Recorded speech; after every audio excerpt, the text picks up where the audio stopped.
فبأي آلاء ربكما تكذبان.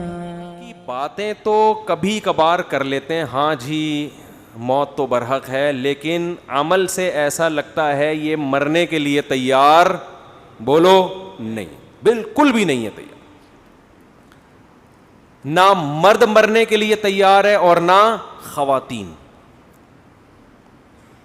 دوسرا, کچھ حقیقتیں ایسی ہیں جن سے ہم ایسی نظریں چرا کے بیٹھے ہوئے ہیں, جیسے سامنے گڑا ہو, کھڈا ہو, اور آپ بول رہے ہو کہ نہیں میں چلتا رہوں گا, کوئی گڑا نہیں ہے سامنے, گٹر کا ڈھکن کھلا ہوا ہے, آپ اسی اسپیڈ سے اسی طرف جا رہے ہو. اگلا کہہ رہا ہے بھائی یہ گٹر ہے, کھلا ہوا ہے, آپ کو نظر آ رہا ہے, لیکن پھر بھی آپ کی اسپیڈ کم ہونے کا نام نہیں لے رہی. اس ایسے ہی لوگوں کو قرآن کہتا ہے سمم بکمن عمیون, اندھے ہیں, بہرے ہیں, گونگے ہیں. قرآن جن کو اندھے بہرے اور گونگے کہہ رہے ہیں وہ سچی مچی کے اندھے بہرے گونگے تھوڑی تھے, ان کی تو نظریں 6x6 نظریں لے کے بیٹھے ہوئے تھے, کان سماعت بہت تیز تھی ان کی, سنتے بہت تھے, بولتے بہت تھے. ان کو قرآن کیا کہہ رہے ہیں, اندھے ہیں, بہرے ہیں اور گونگے ہیں, نہ حق بول سکتے ہیں, نہ حق سنتے ہیں اور نہ حق دیکھتے ہیں. یہ انہی کے بارے میں کہا ہے جو موت کو مانتے ہیں لیکن عمل سے لگ رہا ہے کہ یہ تیار نہیں ہے اس کے لیے.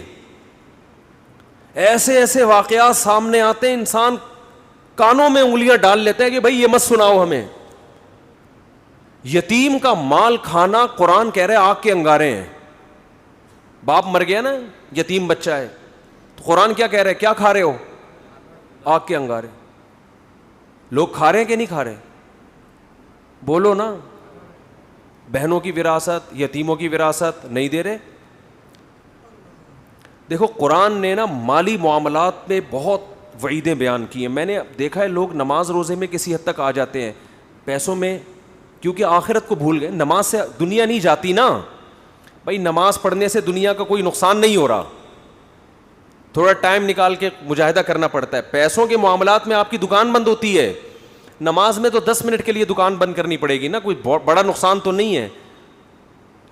لیکن جب آپ پیسوں کے معاملے میں کلیئر ہو کے چلو گے تو لاکھوں کروڑوں روپے سے ہاتھ دھونے پڑتے ہیں آپ کو. یہاں کے لوگ دنیا کو مسافر خانہ سمجھنا چھوڑ دیتے ہیں.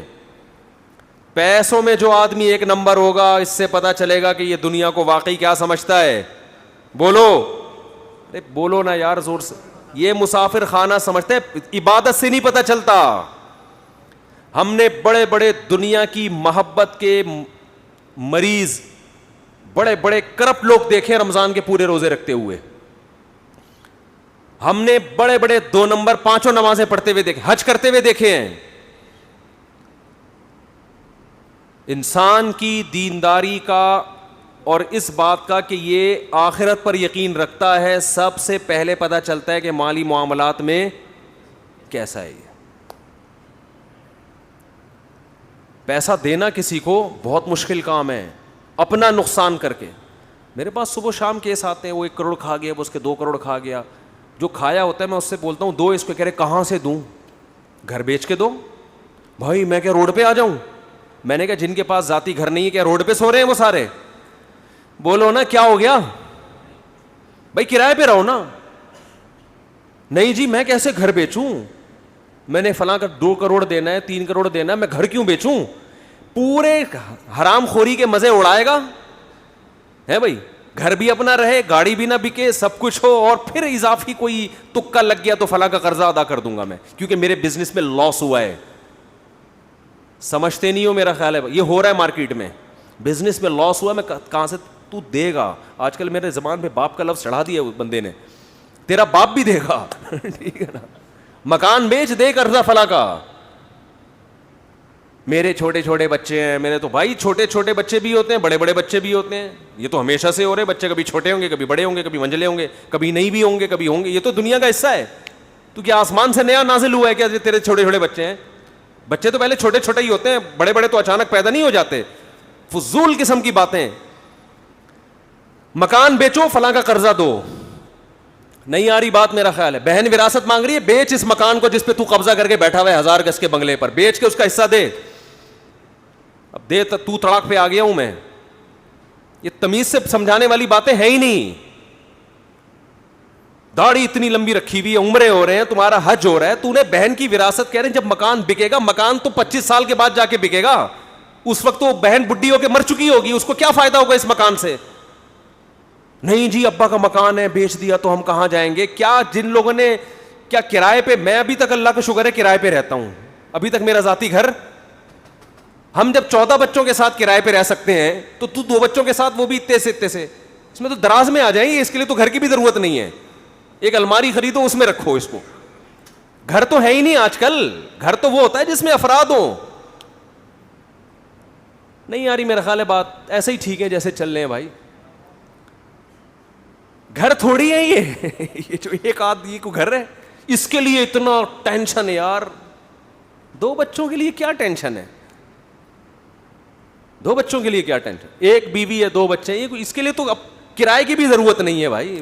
تو پیسہ دو, کیا کرو, یہ ہے نا میرا مکان بک جائے گا, کوئی مسئلہ نہیں ہے, آپ کا مکان بک جائے گا. یہ مکان اصل نہیں ہے, آپ کا مکان اصل میں وہ قبر ہے. جہاں بھی راحت اندھوری نے شعر کہا تھا نا, 2 گز صحیح لیکن میری ملکیت تو ہے, اے موت تو نے, کیا شعر ہے یار, اے موت تو نے مجھ کو زمیندار کر دیا, 2 گز صحیح لیکن میری ملکیت تو ہے, اے موت تو نے مجھ کو زمیندار. زمیندار جب بنتا ہے جب قبر میں جاتا ہے, یہاں سے کوئی نہیں نکالے گا. لیکن کراچی کے قبرستانوں میں وہ بھی نہیں ملتی, آپ وہاں سے نکالتے ہیں 1 سال کے بعد. گورکن کہتا ہے تھوڑا سائڈ پکڑ ٹھیک ہے, دوسرا مردہ ڈال رہے ہیں آپ. آدمی کہتا ہے یار یہاں تو آرام سے سونے دو. کراچی میں قبرستان بھر چکے ہیں, ایک قبر میں 10 مردے دفنائے جا رہے ہیں. تو وہ 2 گز کا پلاٹ بھی 10 مردے اس میں شریک ہوتے ہیں. ابھی ایک صاحب آئے کہ وہ ہماری والدہ کا انتقال ہوا تھا, اسی قبر میں والد کو ہم دفنا رہے ہیں, جگہ نہیں مل رہی. میں نے کہا اپنی ذمہ داری پہ دفناؤ بھائی. اب مجھے نہیں پتا آپ کے ابا اماں کے تعلقات کیسے تھے, ہاں ایسا نہ ہو کہ ہاں سوری ابا کا انتقال ہوا تو اسی میں اماں کو دفنا رہے ہیں. میں نے کہا ایسا نہ ہو قیامت کے دن ابا بولے یار یہاں تو مجھے تھوڑا سا انجوائے کرنے دیتے, لیکن اگر اچھے تعلقات ہیں پھر تو ٹھیک ہے. تو میں نے کہا دفنا سکتے ہیں, اتنا عرصہ اگر گزر گیا, لیکن باقی آپ کے ابا اماں کے تعلقات کیسے تھے یا ابا جانے, بولو آپ جانے. احتیاط اسی میں ہے کہ فاصلہ رکھا جائے. تو خیر پیسوں کے معاملے میں انسان کا پتہ چلتا ہے کہ یہ دل سے دنیا کی محبت اس کے دل میں ہے یا نہیں. پیسوں میں دل بڑا کرو, دینا سیکھو, لے لو یار لے جاؤ, مسافر خانہ ہے مریں گے. اور اللہ کا نظام ایسا ہے جو دنیا کو مسافر خانہ سمجھ کے پیسہ لٹاتا ہے, دولت آتی بھی اسی کے پاس ہے. رزق جو ہے نا ایسے آتا ہے سینگ مار کے گھستا ہے, جیسے بیل نا, آوارہ بیل جیسے ٹکرے مار مار کے گھستا ہے نا لوگوں کے گھروں میں, ایسے رزق گھستا ہے. لیکن اللہ پہلے آزماتے ہیں کہ تو مجھ پہ اعتماد کرتا بھی ہے کہ نہیں کرتا. دینا سیکھو, کسی کا حق اپنی جیب میں مت رکھو. اور دیکھو مالی معاملات میں اللہ نے ایک اور حکم دیا ہے بہت اہم. اچھا لوگ یہ بھی دیکھ رہے ہوتے ہیں فلاں کو ضرور, میں اپنا 2 کروڑ کا مکان بیچوں گا تو فلاں کو ضرورت کیا ہے, وہ تو اتنا کھاتا پیتا آدمی ہے. او بھائی جان جب کسی کا پیسہ آپ کے ذمے ہوتا ہے تو آپ نے دینا ہے اس کو, وہ چاہے زرداری کیوں نہ ہو, ٹھیک ہے نا. اس کو ضرورت ہے یہ نہیں ہے شریعت میں, آپ نے دینا ہے, وراثت دینی ہے. ایک بھائی کروڑ پتی, ابھی ایک ویڈیو وائرل ہوئی تھی, پتہ نہیں صحیح ہے غلط ہے, کہ وہ بہن وراثت مانگ رہی تھی, اس کو بھائیوں نے کوٹا. مجھے نہیں پتا وہ صحیح ہے فیک بھی ہوتی ہیں چیزیں, یا بعض دفعہ کیس کچھ اور ہوتا ہے بنا کچھ اور دیا جاتا ہے, لیکن بعض دفعہ ایسا حقیقت میں ہوتا بھی ہے. بہت سے علاقوں میں بہن وراثت نہیں مانگ سکتی, اسے پتہ ہے میرے نمازی پرہیزگار بھائیوں کو غصہ بولو آ جائے گا.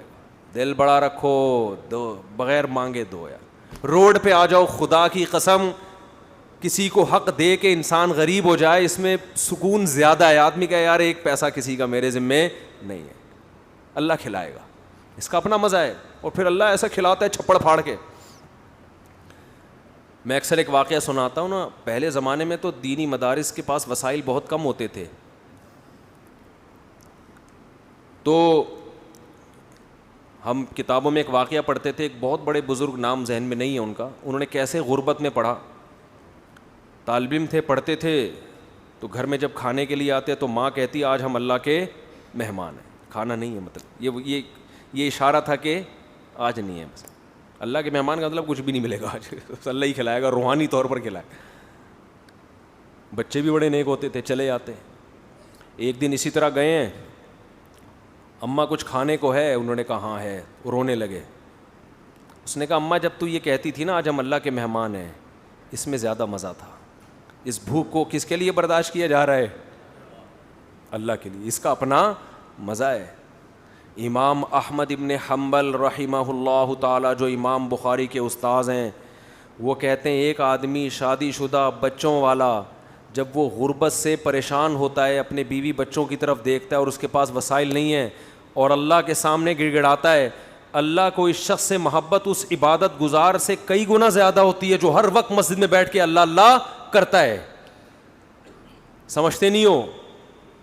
ایک آدمی جو 24 گھنٹے اللہ کی عبادت کر رہا ہے, اور ایک وہ جو اللہ کی مخلوق میں لگا ہوا ہے, اور وسائل نہ ہونے کی وجہ سے اللہ سے دعائیں مانگتا ہے کہ اللہ ان کی خاطر مجھے روزی دے. جس کی آل اولاد ہو وہ تو پریشانی میں پھرتا ہے نا. کنواروں کو کیا ہے, ان کو تو گٹکے کے پیسے چاہیے بس. جو بال بچے والے لوگ ہیں ان کو ٹینشن ہوتی ہے نا, ان کو کھلانا ہے پلانا ہے. تو امام احمد کہتے ہیں شادی شدہ بال بچوں والے آدمی کو جو رزق کی ٹینشن اللہ کی طرف سے ملتی ہے, اس ٹینشن سے جو اس کے درجات بلند ہوتے ہیں وہ عبادت گزار کے درجات عبادت سے ایسے بلند نہیں ہوتے. ایک تہجد گزار اور دن میں روزے رکھنے والے کو وہ مقام نہیں ملتا. تو اللہ پہ اعتماد, اللہ پہ توکل, اللہ کے لیے ٹینشن اٹھانا, یہ بہت بڑی عبادت ہے. یہ عبادت کیوں ہے کہ اس ٹینشن میں بھی اس کے قدم حرام کی طرف نہیں جا. نہ یہ نسل روک رہا ہے, نسل روکنا بھی جائز نہیں ہے غربت کے خوف سے کہ کھلاؤں گا کہاں سے. اس میں اللہ پہ توکل واجب ہے کہ جس اللہ نے مجھے کھلایا ان کو بھی کھلائے گا. کسی کو کم دے گا, کسی کو زیادہ دے گا, کوئی بات نہیں, اللہ کا نظام ہے. یبسط الرزق لمن یشاء ویقدر, جس کے لیے چاہتا ہے رزق کشادہ, جس کو چاہتا ہے تنگ کر دیتا ہے. جس کے کشادہ کر دیا شکر ادا کرے, تنگ کر دیا صبر کرے. بھائی اللہ کے ہاتھ میں ہے.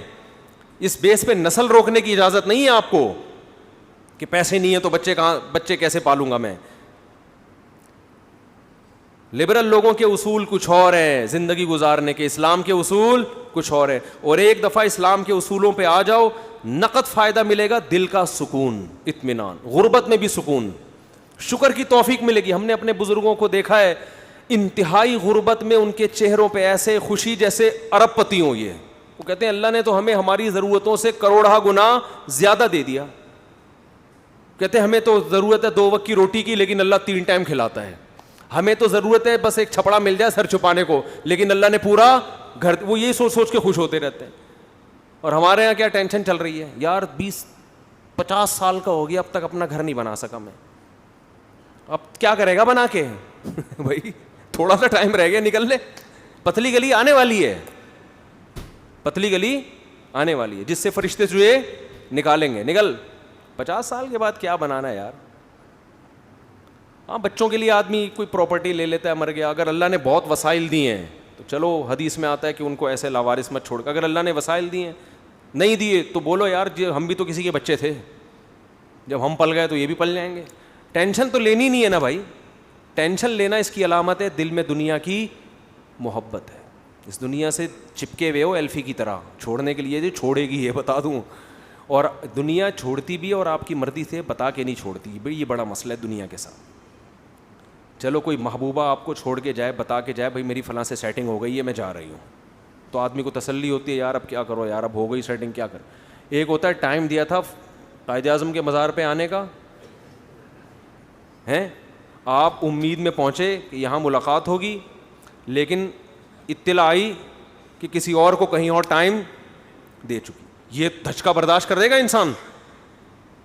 دنیا کا بھی یہی اصول ہے, لاکنھا خلۃ قد سیق من دمھا فجع وولع واخلاف وتبدیل. آپ کو دنیا ٹائم دے گی. کیا مطلب؟ آپ کو بتائے گی کہ تمہاری صحت اس قابل ہے کہ میں ابھی تمہیں چھوڑ کے جانے والی نہیں ہوں, نہ تمہیں شوگر ہے, نہ تمہارے گردوں کا مسئلہ, نہ تمہارا کوئی مسئلہ, پیسہ دولت سب, ابھی میں نہیں جا رہی.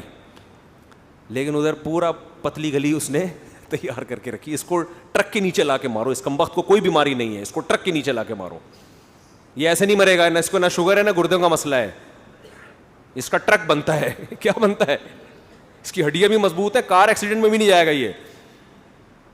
تو یہ وہی ہے کہ سیٹنگ آپ سے دکھایا جا رہا ہے, لیکن ہو فرشتوں سے سیٹنگ رہی ہے, ملک الموت سے, کہ اس کو لے کے جاؤ یہاں سے.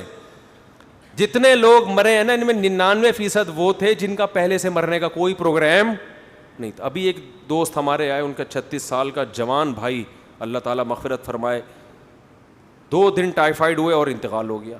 نہ اس سے پہلے کوئی بیماری, اتنی موتیں ہو رہی ہیں, اور کورونا بھی کہہ رہے ہیں ہم نئی شکلوں میں آ رہا ہے, جو انڈیا میں تباہی مچائی تھی وہی, تو اس پہ تھوڑا سا احتیاط بھی کرنی چاہیے. تو وہی بات ہے بھائی, کب تک چھپو گے پیڑوں کی آڑ میں, کبھی تو ملو گے لنڈا بازار میں. تو اللہ اور جو فرشتے ہیں نا, موت کا فرشتہ, وہ بھی ہم سے کہتا ہے بیٹا تو جتنے بھی جم کر لینا, جا کے ویڈیو, سوئمنگ, جم, گھوڑا سواری, شادیاں وادیاں, کب تک چھپے گا پیڑوں کی آڑ میں, کبھی تو ملے گا لنڈا بازار میں. طارق روڈ جیسی پینٹیں مل رہی ہوتی ہیں آدھے سے بھی کم ریٹ پر, تو بہت سے لوگ وہاں پہنچتے ہیں, اس پینٹ کو پہن کے کہتے ہیں کہ ہم نے کہاں سے خریدی ہے, طارق روڈ سے خریدی. لنڈا بازار ایک ایسی جگہ ہے جہاں ہر آدمی جاتا ہے, پکڑا جا سکتا ہے. تو ایسے ہی میرے بھائی, جتنا موت سے بھاگو گے, جتنی صحتیں بناؤ گے, جتنا کوشش کرو گے زندہ رہنے کی, مرے گا. اور کیسے مرے گا کوئی پتہ نہیں ہے. بیٹھے بیٹھے ہمارے ایک جاننے والے کھانا کھایا ادھر ہی گر گئے, کوئی ہارٹ کا پہلے پرابلم نہیں. اتنی موتیں تو ہم نے اپنی زندگی میں دیکھ لی ہیں, لیکن افسوس اس پر ہے کہ ہمیں پھر بھی عبرت حاصل نہیں ہوتی. تو یہ وہی ہے, جب تک ہوتا نہیں ہے نا انسان, گزرتا نہیں, اس وقت تک یقین نہیں آتا. عقل مند وہ ہے جو اللہ کی خبروں پہ یقین کر کے پہلے سے تیاری کر لے, ہر وقت تیاری کرے. اس لیے ہمارے علماء کہتے ہیں ہر وقت یہ تصور رکھو, ابھی مر گیا تو کیا ہوگا. کیا ساری میں نے وصیتیں کی ہوئی ہیں, سارے میں نے معاملات کلیئر کیے ہوئے, نہیں کیے ہوئے, اس کا مطلب یہ خوش فہمی ہوتا ہے میں ابھی نہیں مروں گا.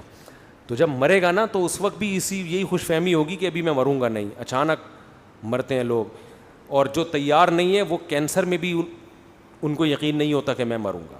اللہ تعالی ہمیں مرنے سے پہلے موت کی تیاری کی توفیق عطا فرمائے. وما علینا